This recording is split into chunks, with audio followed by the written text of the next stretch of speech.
This is The Process Shot. I'm Michael. I'm stuck in a haunted movie theater, and I've seen The Exterminating Angel, a surreal Mexican horror drama of sorts from 1962, directed by Buñuel.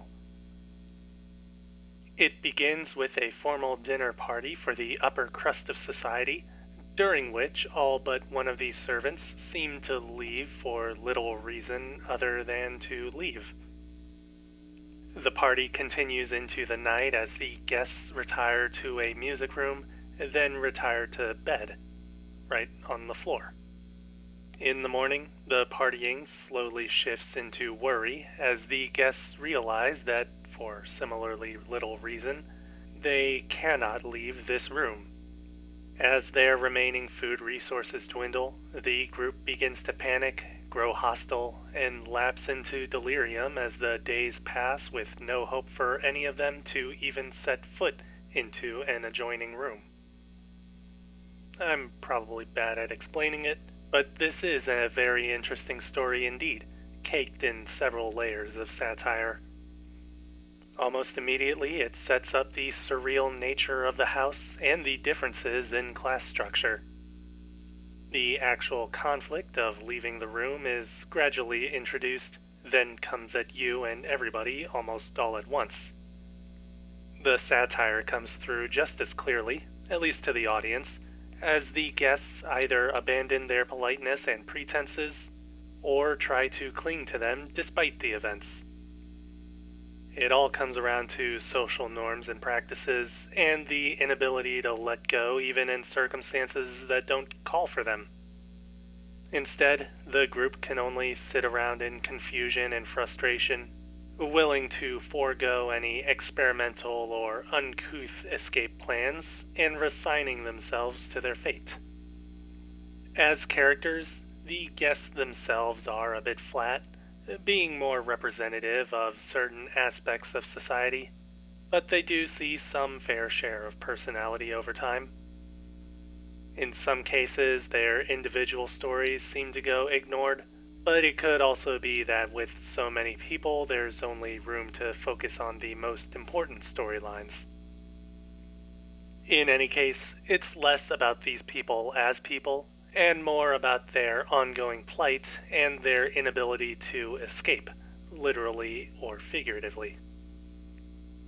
As for the film's technical elements, things are a bit limited due to it being set primarily in one location.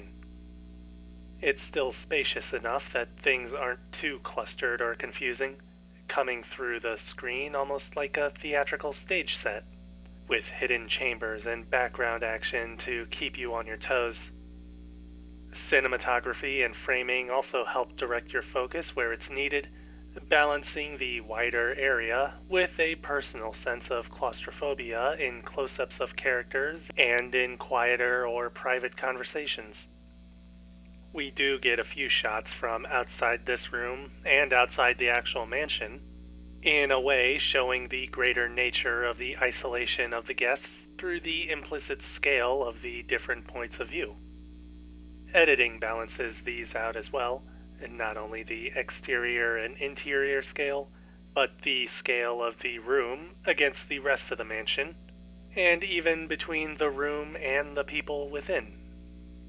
Overall, though, the film is more focused upon dialogue and the greater story structure at play, as well as the satire, obviously.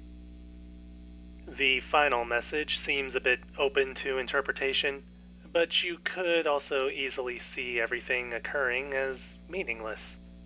I mean, I already shared my thoughts, but I could be wrong.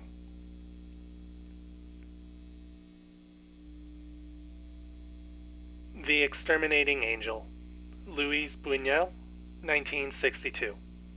4 stars. If you're down for a surreal story of social class infighting, I'd say to give it a shot.